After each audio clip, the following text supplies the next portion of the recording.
بسم اللہ الرحمن الرحیم الحمدللہ رب العالمین والصلاة والسلام علی اشرف الانبیاء والمرسلین وَأَهْلِ بَيْتِهِ الطَّيِّبِينَ الطَّاهِرِينَ الْمَعْصُومِينَ اللهم صل على محمد وآل محمد. قیام امیر مختار کے سلسلے میں آپ حضرات کا شکر گزار کہ آپ کی سماعتوں کے سہارے ایک مشکل راستے سے بآسانی گزر جاتا ہوں. لیکن آج تمہیداً اس اہم جملے کی طرف جو میڈیا کا موضوع بھی ہے اور اس پر بہت سی باتیں بھی ہو گئیں کہ اگر کوئی کربلا کا حوالہ دے کہ عصر حاضر کی کربلا ہے تو گزارش اتنی ہے، میں نے پہلے بھی گزارش کی تھی کہ کربلا اپنے بچے قربان کرنے کا نام ہے، دوسروں کے بچے قربان کرنے کا نام نہیں ہے. اور کربلا اپنے جیب سے خریدی ہوئی زمین پہ برپا ہوتی ہے، قبضے کی زمین پہ کربلا نہیں برپا ہوتی. اور اہل اسلام آباد جانتے ہیں، خوشنود بھائی تو بہت بہتر جانتے ہیں کہ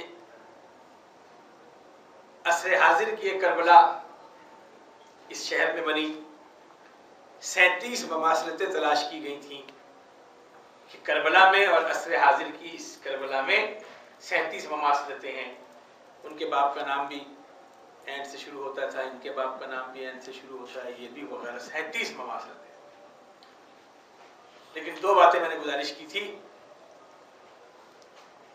کہ لاکھ آپ کربلا سے تشبیہ دیں، لیکن وہ کربلا جس میں اپنے بچے قربان کیے گئے ہوں اور اپنی جیب سے خریدی ہوئی زمین پر برپا کی گئی ہو، وہ کربلا 1400 سال تک زندہ رہتی ہے. اس کے علاوہ جو کربلا بنے گی کوئی زیادہ عرصہ نہیں گزرا، شاید سب سے کم حافظہ میرا ہے، اگر میں پوچھوں کہ کیا تاریخ تھی تو شاید آپ کو وہ تاریخ بھی یاد نہ ہو جس دن لال والی کربلا برپا ہوئی تھی. نعرہ صلوات.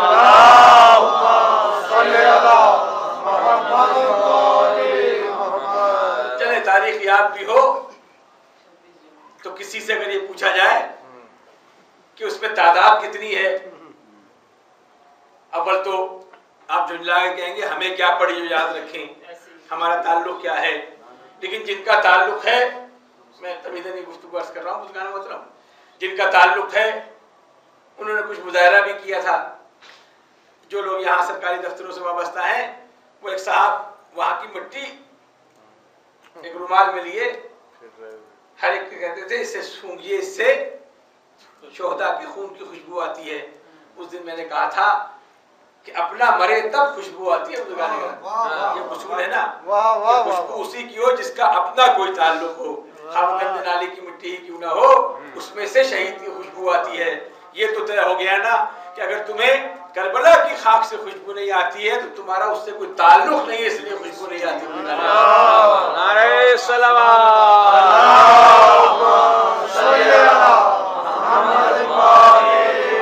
ہمارا شبہ سے یہ موضوع بنا ہوا ہے. اگر وہی کا شعر منوبہ نے یاد دلا دے کہ خاک شفا، کل منظر بھائی نے بھی اس پہ گفتگو کی تھی کہ کم سے کم تعداد جو ہے یزیدی لشکر کی وہ 1,80,000 70,000 یہ بتائی جاتی ہے.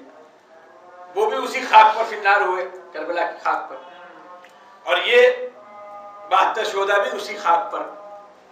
کمال یہ ہے کہ ان کے نجس وجود اس میں شامل ضرور ہے لیکن ان کی حیثیت کوئی نہیں ہے. کربلا اگر خاک شفا ہے تو ان 72 کے خون کی وجہ سے. بلکہ میں ایک قدم اور آگے بڑھ جاؤں کہ ان کے خون کی طہارت اتنی بڑی ہے کہ ان لاکھ نجس خون کے شامل ہونے کے بعد بھی یہ خاک شفا ہے.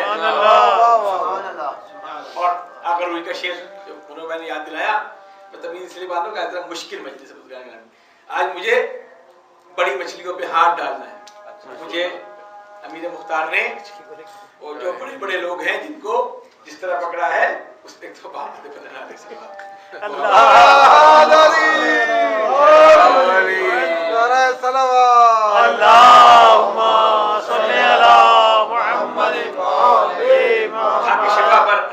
شعر، اس سے بہتر شعر جو لوگ جن گھروں میں بزرگ ہیں، اللہ سلامت رکھے بزرگوں کو،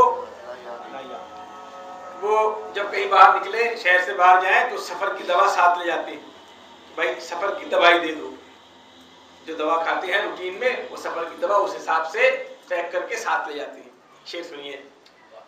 میں قبر میں بھی خاک شفا ساتھ لے گیا، میں قبر میں بھی خاک شفا ساتھ لے گیا، بیمار تھا سفر کی دوا ساتھ لے گیا.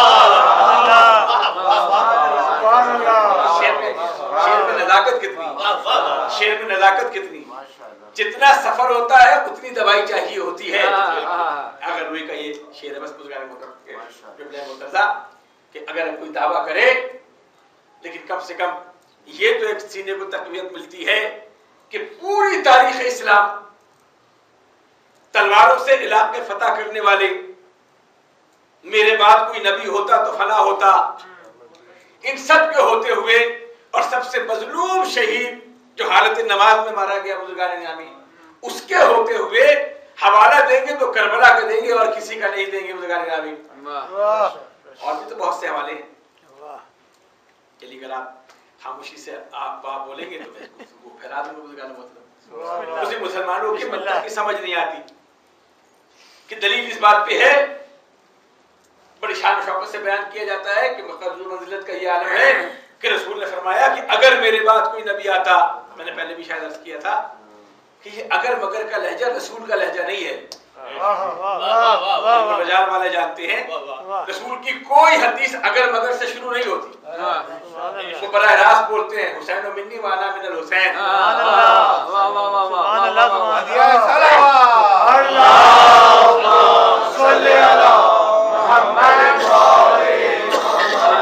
شاعرانہ مزاج بنی گیا تو اسی پہ گفتگو کریں. دیکھیے لہجے سے پہچانتے ہیں جس کا شعر و ادب سے تعلق ہے. اگر کوئی شعر سنے تو فوراً پوچھیں گے کس کا شعر ہے، نام نہ یاد ہو سوچتے رہیں گے، سوچنے کے بعد کہیں گے یہ میر کا لہجہ ہے، یہ انیس کا لہجہ ہے، یہ غالب کا لہجہ ہے. لہجے سے پہچانا جاتا ہے نا بزرگان گرامی. شاید انہوں نے میر کو دیکھا نہ ہو لیکن میر کا لہجہ کیا مطلب، اس لہجے میں شعر کہنے والا ہے. اس کا مطلب ہے آدمی مر جاتا ہے لہجہ زندہ رہ جاتا ہے. انسان مر جاتا ہے اس کا لہجہ زندہ رہ جاتا ہے. آئیے لہجے سے اس حدیث کو پہچانے. یہ لہجہ اگر رسول کا لہجہ ہوتا تو کوئی حدیث اگر مگر سے شروع ہوتی، حسین منی وانا من الحسین، فاطمہ بزت منی انا والی من نور واحد، وہاں کہیں یہ نہیں کہ اگر ایک نور کا میں دو ٹکڑے ہوتے تو میں اور علی ہوتے. اس لیے اگر مگر کا لہجہ رسول کا نہیں ہے. ہمیں اگر مگر کا ایک لہجہ ملتا ہے. اسی منبر پہ کوئی کہے کہ اگر میں سیدھا چلوں تو میری اتباع کرنا، تو ہم لہجے سے پہچانتے ہیں کہ یہ لہجہ ہے کہاں. بزرگان گرامی شعری میں بات کر رہا ہوں. لاکھ کہیں یہ میر کا لہجہ ہے لیکن میر کے لہجے کی بو تک اس میں نہیں آتی. یہ اگر مگر کا لہجہ ہے ہی نہیں، یہ رسول کا لہجہ یقین کا لہجہ ہے بزرگان محترم. اور دوسری بات ہے جو سب سے مظلوم شہید ہے اسلام کا، جو قرآن پڑھتے ہوئے شہید ہوا، مسلمانوں کو کمال دیکھی. ممبر میں بیٹھا ہوں، مفتی بھائی پڑھ چکے اس لیے حوصلہ.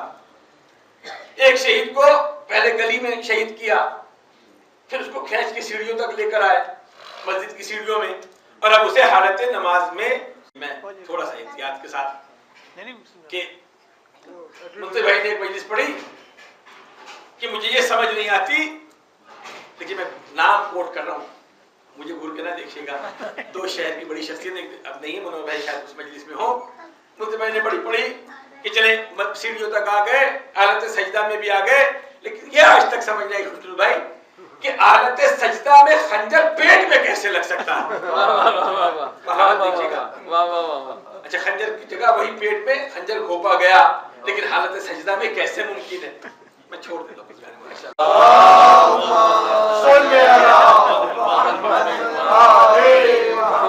لیکن دانستہ یہ باتیں میں اپنے بزرگوں کے سامنے کر رہا ہوں، مجھے خود احساس ندامت ہے، لیکن صرف بتانا یہ چاہتا ہوں کہ جو اصل کربلا اس کے مقابلے پر جب بھی کوئی کربلا بنے گی، کربلا بن ہی نہیں سکتی جب تک حسین نہ ہو. کربلا اسی وقت بنے گی جب حسین ہوگا، اور جب تک حسین نہ ہو کربلا بن نہیں سکتی. نہ کوئی اللہ دوسرا علی بنائے گا نہ حسین بنائے گا. کربلا جو بنتی رہے بس رحمت تمام. یہ کمال ہے اسی کربلا کا. فضل لکھنوی کا شعر ہے کہ ہوتا اگر حسین بھی دنیا میں گزرا تو ہوتی کربلا بھی کوئی کربلا کے بعد. کربلا کے بعد. واہ واہ سبحان اللہ. اللہم صلی علی محمد. دیکھیے یہ اسی کربلا کا کمال کہ 1400 سال کے فاصلے کے بعد امیر مختار نے جن لوگوں کو قتل کیا جو فی النار ہوئے ان کے آج تک نام اور ان کا پورا شجرہ موجود ہے. کس کس کو کیسے کیسے مارا امیر مختار. بلکہ بھی مارے جائیں لوگ. تحریک پاکستان کے لوگ یہاں بہت سے بیٹھے ہیں پارٹیشن سے اپنی آنکھوں کے سامنے یہ منظر سارے دیکھیں لیکن آج تک ان ناموں کی فہرست یاد ہو عزیز و اقارب کے علاوہ بہت مشکل ہے. لیکن یہ کمال کربلا کا ہے کہ کربلا دیکھیے حسین کہتے کس کو ہیں. 4 مصرے سن لیجئے. دل بھری آیا اس حوالے سے نور علی کا شعر ہے عقیدے کا شعر. پہلی بات گزارش عرض کر دوں کہ شاعری میں جو کمالات ہیں اس کو فقہی کے لحاظ سے نہ دیکھا کیجئے. شاعری میں کچھ چیزیں ایسی ہیں جنہیں شاعرانہ طور پر بیان کیا جائے گا. اگر انہیں خالص فقہ کے لحاظ سے دیکھا جائے گا تو پھر تو حرام ہوگی بزرگان گرامی. اب شعر سنیے. شاعر کا کمال یہ ہے کہ علی کے لال شہ مشرقین سے مانگو. علی کے لال شہ مشرقین سے مانگو جناب فاطمہ کے نور عین سے مانگو. سبق ملا ہے یہ راہب سے اور فطرت سے. علی کے لال شہ مشرقین سے مانگو جناب فاطمہ کے نور عین سے مانگو. سبق ملا ہے یہ راہب سے اور فطرت سے. خدا سے جو نہ ملا ہو حسین سے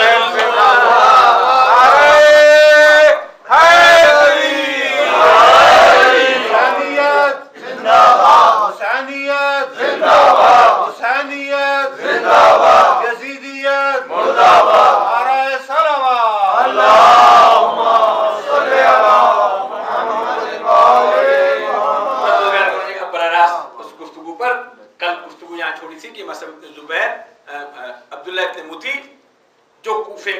ابن زبیر نے جس کو حاکم بنایا تھا گورنر بنایا تھا اسے امیر مختار نے اس کی خوشامد کرنے پر التجا کرنے پر اس کو چھوڑ دیا تھا.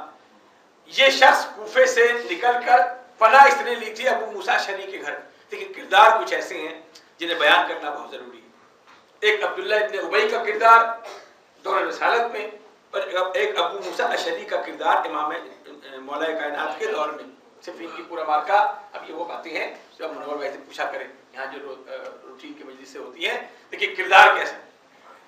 دونوں کرداروں کا جائزہ لے کر پھر مجھے کیونکہ قطار پڑھنا ہے براہ راست بزرگان گرامی اس کے لیے تازہ دم ہو جاؤں گا. آپ بھی میرے ساتھ رہیں گے. دیکھیے کچھ کام میں کر دوں. تلوار گلے پر رکھنا میرا کام, چلانا آپ کا کام ہے. دونوں مل کے کام کریں گے. نہیں سواب آدھا آدھا کیوں میں ہی کیوں آدھا آپ آدھا میں. بزرگان گرامی قطار میں انشاءاللہ کوشش کروں گا کہ اس کو اسی انداز سے اپنے نوجوانوں تک پہنچاؤں جس طرح نوجوان سننا چاہتے ہیں. دیکھیے عبداللہ ابن ابی کا کردار اور ابو موسیٰ اشعری کا کردار سمجھ آ جائے گا. ڈکلیئر منافق تھا مکے اور مدینے میں. طے ہو گیا کہ ایک ہی منافق بچا ہے. وہ گرفتار ہو کر آیا بزم رسالت. بزم رسالت میں جب آیا تو وہ افراد بھی بیٹھے تھے جن کی تلواریں ہمیشہ نہیں رہی. بزرگان محترم ظاہر بات ہے جو تلوار کبھی چلی ہی نہ ہو نیام سے نکلی ہی نہ ہو بزرگان گرامی. تو اب آج خواہش ہوئی کہ آج یہ تلوار نکل جائے. کیا کہا کہ جب گرفتار ہو کے آیا تو کہا یا رسول اللہ حکم ہو تو اس کا سر قلم کر دیں. دیکھیں اگر امیر مختار کا قتال سمجھنا ہے تو یہ جملہ بہت ضروری ہے بزرگان گرامی. ایک دفعہ مل کے بابا ضرور اللہم صلی علی محمد. جب گرفتار ہو کر آیا سامنے کھڑا تو کہا یا رسول اللہ حکم ہو اس کا سر تن سے جدا کر دیں. امید تھی کہ رسول کہیں گے بسم اللہ جلدی کرو. لیکن وہ رسول جو قیامت تک آنے والے ظلموں کا جائزہ لے لے ایک نظر میں وہ رسول اتنی آسانی سے اجازت نہیں دے گا. جب دربار پہ حاضر کے پوچھا یا رسول اللہ اسے قتل کر دیں. رسول نے مسکرا کے کہا اسے چھوڑ دو. حیران ہو گئے. کہا ایک ہی منافق تھا آپ نے اسے بھی چھوڑ دیا. لیکن رسول کی نگاہ جانتی تھی نا. رسول پہ فیصلہ دے رہا ہے کہ آج اگر اس منافق کے قتل کی اجازت دے دے تو کل جو تاریخ میں ہر موڑ پر منافقوں کی فہرست آ رہی ہے وہ یہ کہہ کے جان چھڑا لیں گے کہ ایک منافق تھا وہ قتل کر دیا گیا. ابو موسیٰ شریف وہی کردار جو مولا کائنات کی بزم میں بیٹھا ہوا، مولا کائنات کی نمائندگی کر رہا ہے، اور پھر وہ مرضی صورتحال جو اس وقت کی ہے وہ آپ کے پیچھے نظر ہے۔ اس نے جا کے پناہ لی ابو موسیٰ شریف کے گھر میں۔ دیکھیے پناہ ابو موسیٰ شریف کے گھر میں کیوں لی؟ یہ وہ مزاج ہے جو اللہ نے فتح مکہ کے وقت استعمال کیا تھا، اور کس قدر آسانی کے ساتھ۔ منظر ہے، شاید طالب علمانہ صاحب کی خدمت میں پیش کر دوں۔ 2 جگہوں پہ جب پورا مکہ فتح ہو گیا تو کیا کہا؟ 2 جگہ پہ پناہ ہے، یا خانہ کعبہ میں آ جائے یا ابو سفیان کے گھر چلا جائے۔ اس وقت یہاں اگر کوئی صورتحال ہو ایسی کہ مجھے کہیں جانا پڑے تو میں اسی کے گھر جاؤں گا نا جس سے میرا مزاج ملتا ہو، جہاں مجھے تحفظ کا احساس ہو۔ خدا کی قسم ایک عمل نے منافقوں کے چہرے میں نقاب کر دیے ہیں۔ ابو سفیان کا گھر اس لیے رکھا کہ وہاں وہی جائے گا نا کہ جس کا مزاج اس سے ملتا ہو، اور ایک عمل سے آنے والے قیامت تک تمام چہروں کے نقاب اتار کے رکھ دیے کہ جو ابو سفیان کے گھر اس دن جمع تھا وہی آل محمد کا دشمن بعد میں ثابت ہوا۔ واضح کر دیا تھا اس چہرے نے۔ تو یہی وہ شخصیت ہے ابو موسیٰ شریف۔ چل اب میں براہ راست میرا ساتھ دیجیے گا، کہیں کہیں لہجہ تھک جائے گا کیونکہ نام ایسے ہیں۔ نعرہ حیدری،